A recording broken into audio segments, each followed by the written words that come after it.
राजेश खन्ना अगर जमे रहते तो अमिताभ बच्चन सुपरस्टार ना हो पाते। थोड़ा सा राजेश जब आए थे, राजेश खन्ना ने शुरू किया था, अगर मैं चाहता तो किसी को किसी अखबार की सुर्खी बटोरने नहीं देता।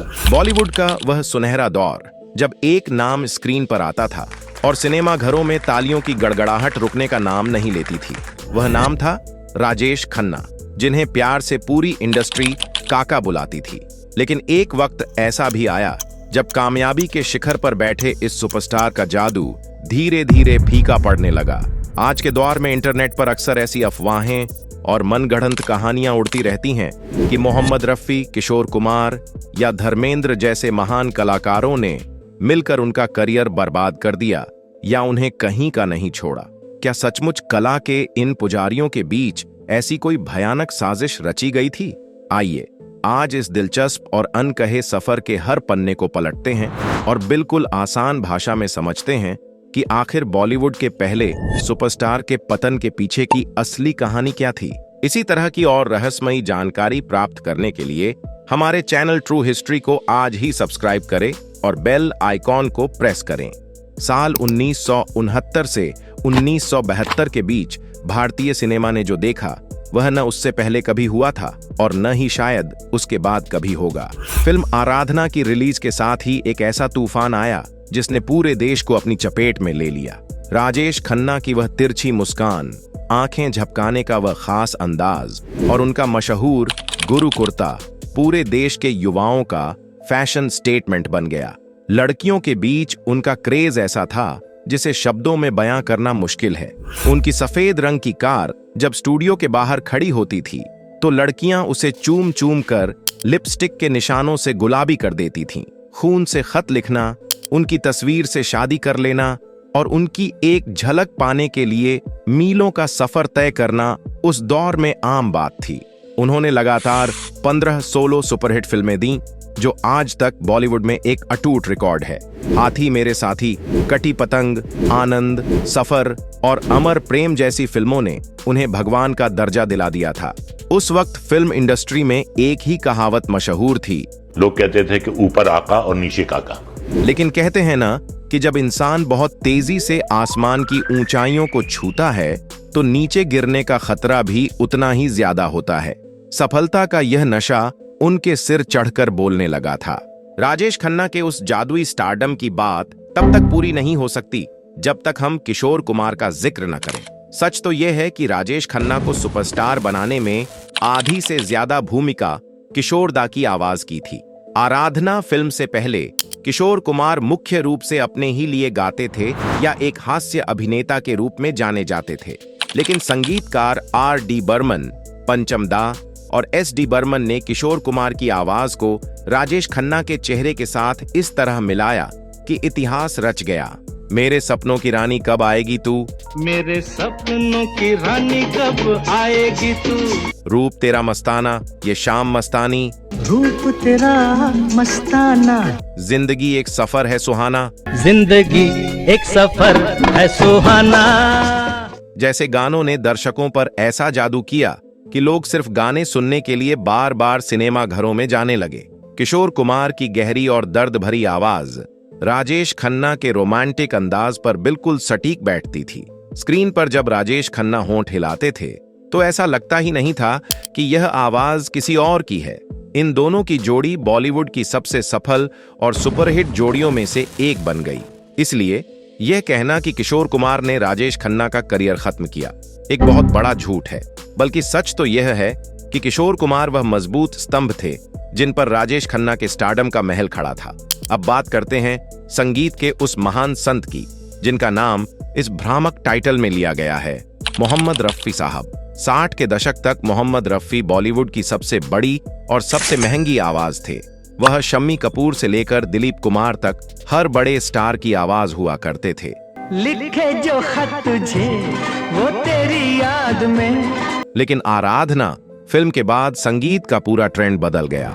दर्शकों को अब शास्त्रीय और भारी आवाज की जगह किशोर कुमार का वह नया मस्ती भरा और रोमांटिक अंदाज ज्यादा पसंद आने लगा।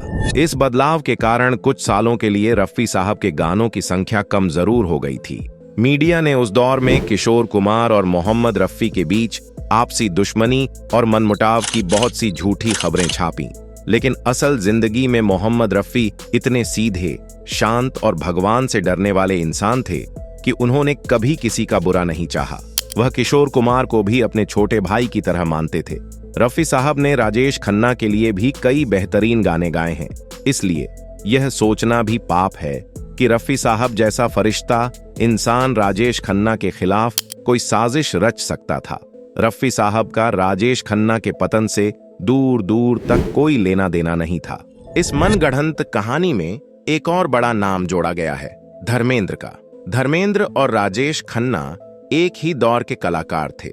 जब राजेश खन्ना सफलता के आसमान पर उड़ रहे थे, तब धर्मेंद्र भी इंडस्ट्री में अपनी एक बहुत ही मजबूत और अलग जगह बना चुके थे। फूल और पत्थर, सत्यकाम, सीता और गीता जैसी फिल्मों ने धर्मेंद्र को एक बहुत बड़ा स्टार बना दिया था।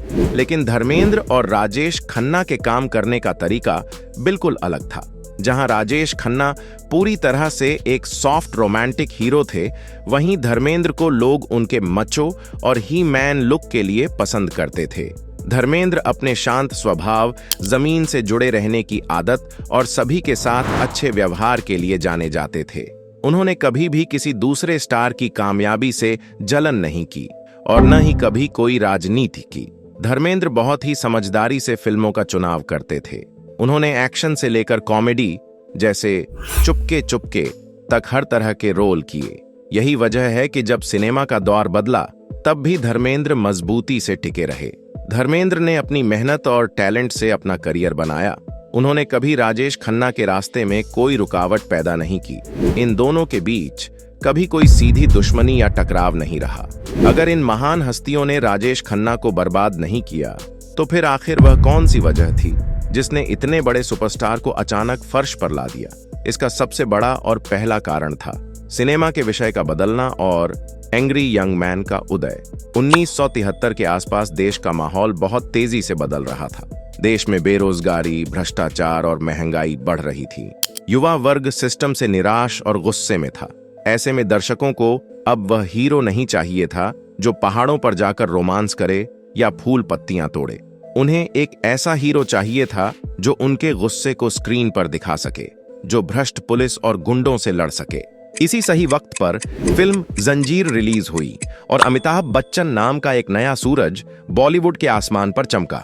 अमिताभ बच्चन की लंबी कदकाठी, उनकी भारी और दमदार आवाज, तुम लोग मुझे ढूंढ रहे हो और मैं तुम्हारा यहाँ इंतजार कर रहा हूँ, और उनकी आंखों का वह गुस्सा दर्शकों के दिलों में सीधे उतर गया। दीवार, शोले, त्रिशूल जैसी फिल्मों ने अमिताभ को नया सुपरस्टार बना दिया। जनता की पसंद बदल गई थी, लेकिन राजेश खन्ना इस बदलाव को समय रहते नहीं समझ पाए। वह लगातार वही पुरानी रोमांटिक फिल्में करते रहे जो अब दर्शकों को उबाऊ लगने लगी थीं। जब तक उन्होंने एक्शन फिल्में करने की कोशिश की, तब तक बहुत देर हो चुकी थी और अमिताभ बच्चन उस सिंहासन पर मजबूती से बैठ चुके थे। सिर्फ वक्त या नया हीरो ही उनकी हार की वजह नहीं था। राजेश खन्ना के पतन में उनके अपने स्वभाव और उनके अहंकार का बहुत बड़ा हाथ था। जब वह सुपरस्टार बने तो उनके इर्द गिर्द ऐसे लोगों की भीड़ जमा हो गई जो दिन रात सिर्फ उनकी झूठी तारीफ करते थे। राजेश खन्ना को लगने लगा था कि वह जो भी छू देंगे वह सोना बन जाएगा। इंडस्ट्री में उनकी लेट लतीफी के किस्से बहुत मशहूर थे। वह सेट पर अक्सर कई घंटे देरी से पहुंचते थे। बड़े बड़े निर्माता, निर्देशक और को स्टार्स उनका इंतजार करते करते थक जाते थे। जिन निर्देशकों जैसे शक्ति सामंत, आशिकेश मुखर्जी ने उन्हें स्टार बनाया था, काका का व्यवहार उनके साथ भी बहुत बदल गया था। वह अक्सर लोगों का अपमान कर देते थे या उन्हें नीचा दिखाते थे। इसके कारण इंडस्ट्री के बहुत से लोग अंदर ही अंदर उनसे दूर होने लगे। अमिताभ बच्चन इसके बिल्कुल उलट बहुत ही समय के पाबंद और अनुशासन वाले एक्टर थे। निर्माता निर्देशकों को अमिताभ के साथ काम करने में ज्यादा आसानी और सुकून मिलने लगा। इसलिए सारी अच्छी फिल्में और अच्छी कहानियां राजेश खन्ना के हाथ से निकलकर अमिताभ बच्चन के पास जाने लगीं। राजेश खन्ना के करियर में आखिरी कील तब ठुकी जब उनकी अपनी फिल्म अलग अलग के दौरान किशोर कुमार से पैसों को लेकर बड़ा विवाद हो गया। यह कोई साजिश नहीं, बल्कि एक व्यावसायिक मनमुटाव था। बात इतनी बिगड़ गई कि उसूलों के पक्के किशोरदा ने हमेशा के लिए काका को अपनी आवाज देने से साफ इनकार कर दिया। यह कोई साजिश नहीं बल्कि ईगो का टकराव था, जिसका सबसे ज्यादा नुकसान खुद राजेश खन्ना को हुआ। राजेश खन्ना भारत के पहले और असली सुपरस्टार थे। उनके पतन का कारण कोई धर्मेंद्र, मोहम्मद रफी या किशोर कुमार नहीं थे, बल्कि बदलता हुआ वक्त, नई कहानियां और उनका अपना अहंकार था। अंत में यह बिल्कुल साफ कर दें कि इन दिग्गजों ने राजेश खन्ना का करियर बर्बाद किया। यह दावा पूरी तरह से झूठा है। अगर आपको यह सच्ची और सटीक जानकारी पसंद आई हो तो वीडियो को लाइक और अपने दोस्तों के साथ शेयर जरूर करें। बॉलीवुड के ऐसे ही अनसुने और असली किस्सों के लिए हमारे चैनल को सब्सक्राइब करना बिल्कुल न भूलें। धन्यवाद। जय हिंद।